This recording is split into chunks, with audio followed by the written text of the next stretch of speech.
qisadan waa qisooyinkii ugu murugada badnaay oo ay idiin soo gudbi doono.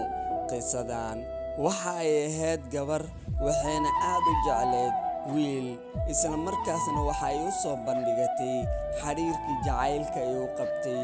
isagu waa uu ka sii jeedo oo qalbigiisa uma soo jeedin gabadhu, laakiin gabadhu waxay aad u jecleed wiilkan mar qura inay u soo gudbiso jacaylka ay u qabto.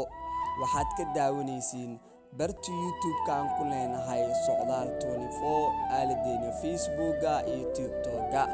qisada waxa ay ku bilaabanaysaa sida tani. gabadhan waxa ay dhiganaysaa mid ka mid ah jaamacadaha ku yaala magaalada Muqdisho. waxay isla dhiganayeen wiil dhalinyaro ah. gabadhii waxaa mar qura la soo darsay in wiilkan ay u bandhigato xiriir jacayl oo qurux badan. markii ay ka heshay gabadhu dabci ahaan waxa ay ahayd gabar aad u qurux badan oo quruxdeeda nin walba oo jaamacadda jooga oo soo jiidanayo. gabadhu waxa ay la tashatay gabdho badan oo saaxiibo ahaayeen, isla markaasna ay jaamacadda dhiganayeen. waxay u sheegtay in wiilkaas ay ka heshay.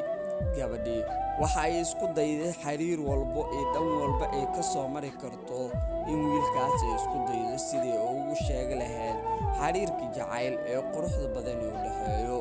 inkastoo xiriirku nafba naf ay jeceshahay, heestaasna hore loo qaaday erayadeedina waxaa ka mid ahaa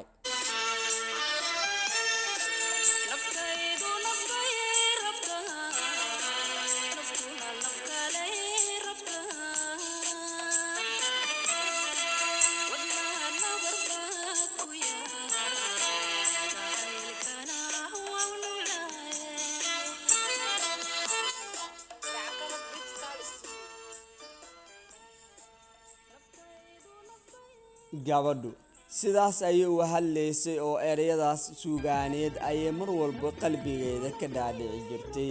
gabadhu waxay isku dayday inay mar qura ku guulaysan doonto jacaylka quruxda badan ee wiilkaas ay u qabto. gabadhu waxa ay dadaal iyo juhdi ku bixisay wiilkaas mar qura inay u bandhigato xiriirka jacayl ee quruxda badan oo u dhexeeyo.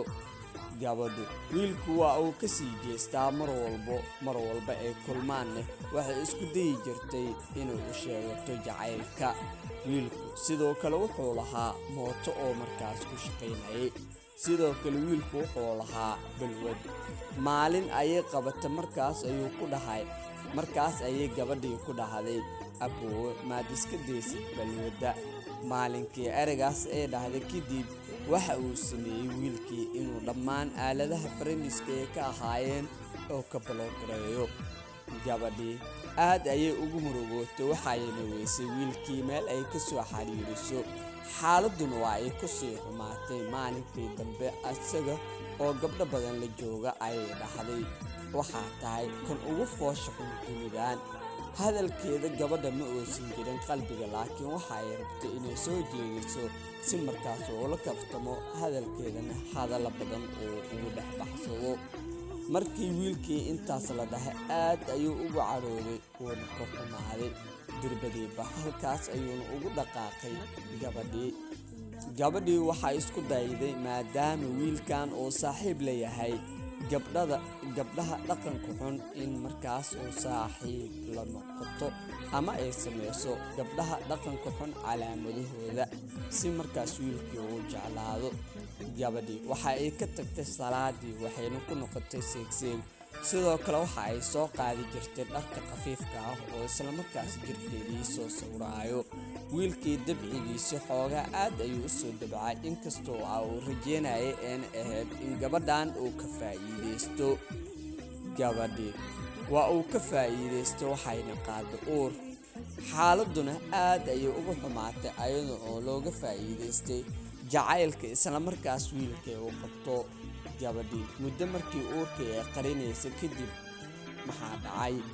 waxaa dhacay inay uurkii iska soo xaaqdo. gabadhii xaaladii ayaana ku xumaatay. wiilkiina waa uu ka sii jeedaa oo weli ayada uma soo jeedo. markii xaaladdu ay sidaas ahayd, gabadhii uurkii markay iska soo xaaqda kadib ilaah ayay tala saaratay. sidoo kale dembi dhaaf ayay allah weydiisatay. sidoo kale dhaqankeedii ayayna ku soo noqotay ayada oo salaadiina ku soo noqotay. Waalidkeed ayaana aad ugu ka dareemay xaaladda gabadhooda ee ku jirto.